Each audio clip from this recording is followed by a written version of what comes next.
Hey everybody, welcome back to the Chaotic Little Book Corner. My name's Acacia. Today I'm going to be doing my September reading wrap-up part 2. There is a part 1. I will link it in the cards above.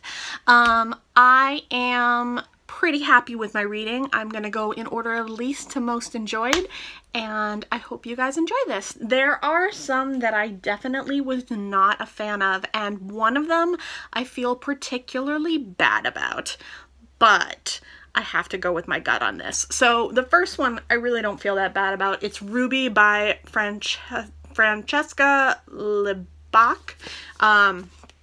I picked this up because it was light pink, and also because it claims to be a fairy tale sort of story. It was blurbed really interesting as lyrical and heartfelt and fantasy and fairy tale and things of that nature, and it was crap.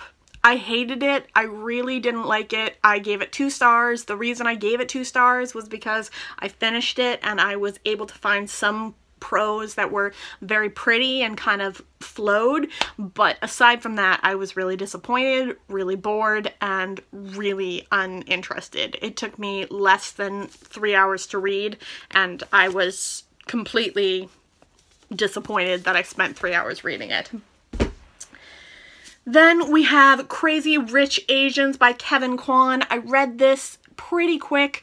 I would definitely say that this one did not do what I expected it to do. I had heard rave reviews through the roof kind of thing, and I was just completely not blown away. I felt it was a little too gaudy for me, and it felt a little too easy for me. It didn't do what I wanted it to do. I was hoping for a little more depth, even though I find that the point of view characters were interesting, and I know it's a groundbreaking piece because of the POC. I don't know. I just wasn't impressed by it, and I'm not sure if I'm gonna go see the movie. I picked it up so I could see the movie, and now I'm not sure if I want to do that. The Shock of the Fall by Nathan Filler. I really was looking forward to this. I was very excited about it. I heard about this on the restricted section with Sue and Meg, and I didn't love it. I gave it 3 stars. I was very happy with the way that mental health was demonstrated and discussed, but other than that, I was really not impressed. I didn't find it as groundbreaking as they did, and I didn't love it the way that they did, unfortunately. So not really a good one for me. I was tolerant of it, but I didn't love it. Then I read Raw Blood. This is by Katrina Ward. I saw this being hyped when it first arrived on BookTube, and then I saw no one read and review it, and I was really curious about it, and I picked it up for the season because it was getting chilly, and I read it on a chilly day in, I don't know, about 8 hours, and it was fine. I didn't get really scared. I didn't feel too nervous. I didn't feel too shaky. And I'm easily scared, and I like being easily scared and disoriented. This didn't even keep me up at night. It didn't really faze me too much. I enjoyed it okay, but it's a pretty basic story. Yeah, it's pretty basic, and as much as I love the people who blurbed it, I don't love it. It's about a story of a girl who comes from a family that is pretty, I guess you'd say, cursed, and they die young, and she has to kind of come to terms with this and figure out the mystery behind it. Yeah, it didn't do anything for me. Then we have Asking for It by Louise O'Neill. I read 2 Louise O'Neills this month. One was a reread. This was a first-time read for me. I enjoyed this. I did find myself a little frustrated with the main character, but I think that was the point. I myself being a survivor, find that I relate really easily to survivors of sexual assault, but for me, this one was hard to give empathy to because the girl was just so,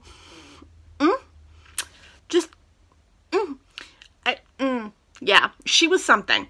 And I just wasn't invested in her as a person, but I felt like she shouldn't have had the experience happen to her. You know what I mean? Like, I felt terrible that it happened. It should never have happened, and there was no question it should have never happened. But her as a person, I couldn't get myself behind her. I felt really antsy about her. But I did enjoy it, and I would definitely recommend it, especially if you like Louise O'Neill. It's a good book. It's solid. Just the main character irked me a little bit. Now, this character, I probably should have been more irked by because she's a sociopath, but apparently I love her as a sociopath. This is Jane Doe by Victoria Helen Stone. This is the story of a young woman, or maybe middle-aged. Her name's Jane. She's a sociopath, and her best friend has died, and the man that is responsible for her death is in Jane's life now, and she is going to seek revenge. It's amazing. I absolutely loved it. I adored it. I think it was a lot of fun, really fast-paced, really easy to dive into. Definitely recommend, especially if you like thrillers. It's super easy to dive through. It took me 2 days to read because I was trying to spread it out because I was enjoying it so much, but I couldn't spread it out too far. Really liked it.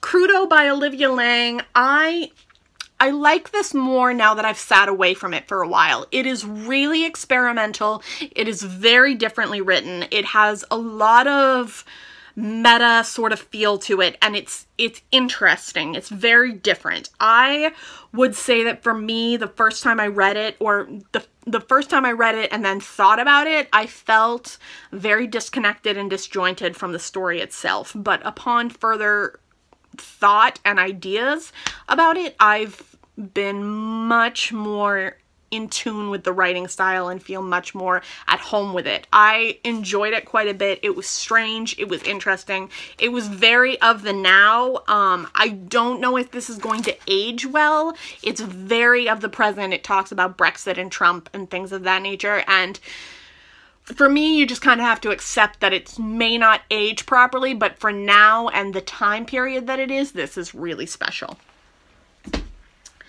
Then I read a Stephen King because, again, it was getting chilly and I wanted to get myself a little bit more worked up for the season. This is Misery. I adored this. I felt really strongly about this. It scared the crap out of me, definitely disrupted my sleep for a couple of days, and made me a little bit more wary of myself in certain ways. I was a little freaked out, and it was a lot of fun. So the premise is a writer gets into a car accident and this woman takes him into her home and then begins to hold him hostage because of a story he wrote and the ending. And it is fantastic. I adored this, and I think I'm going to talk about this again in another video this week because, yes, top fives of something, and it's going to be mentioned. It's good. I really liked it. Then we have Heartbreaker by Claudia Day. I really want her other book, but I can't find it anywhere. If anyone knows how to get a hold of her first book without using Amazon or Abe Books, let me know, because I refuse to use Amazon or Abe Books. I'm desperate to get my hands on it, though. I've checked the Strand and I've checked Powell's, but I can't find it anywhere. So this one is about a cult. It was fantastic. It was a lot of fun. It was easy to dive into and easy to read. You guys know I love reading about cults. I really enjoyed the story and the plot. The story opens with a young girl's mother who's been sick in bed for 3 months, coming downstairs, taking the keys, and leaving the compound that they live in and not knowing where she's gone, and the story goes from there. It's interesting, it's really fun, and definitely a really different point of view character when you go into the mind of the dog. Could have gone really wrong, but I think it went really right. I gave it 5 stars. Might make it onto my top 10 of the year. Might. And then this one was a reread. I've read it once already this year, but I decided to dive into it a second time because I felt like there was more to learn, especially since the toxic relationship I was in when I first read it is now out of my life. So I was able to really look and be a little more self-reflective, and that was key in reading this book and feeling this book. And it definitely made me cry, it definitely made me emotional, but I was good. I got through it in about a day, and it was super fun to read. It kind of got the cathartic feelings out. This is Almost Love by Louise O'Neill. I don't know if I said that already, but if I did, great. If I didn't, I'm going to say it again. This is a 5-star read. It is my second favorite book of the year so far. It was my first, but it was replaced by My Year of Rest and Relaxation. This, though, is still second, and I love it. I definitely recommend it. It's about a girl who gets into a relationship with a man who kind of ruins everything for her, and I've been there, and self-destructive as hell, and it is a scary place to be. I definitely love it, and I definitely recommend it. So I would also say that if you live in the US and you're thinking about ordering it from Book Depository, I don't order from Book Depository, I order from Waterstones. I don't even know if Waterstones is the good one to order from. Maybe Foyles is. I don't know. But I try not to order from Book Depository because I don't like how they work. But if you're thinking about ordering it from the UK, I would say it is worth getting in hardcover and also from the UK with the extra shipping. I would definitely say that. So, thank you so much for watching. If you liked this video, give it a thumbs up. If you loved it, click that subscribe button down below. If you are having trouble viewing my videos or not getting notified of it, click that little bell in the corner. I will talk to you guys in the comments, and I'll see you in my next video. Bye!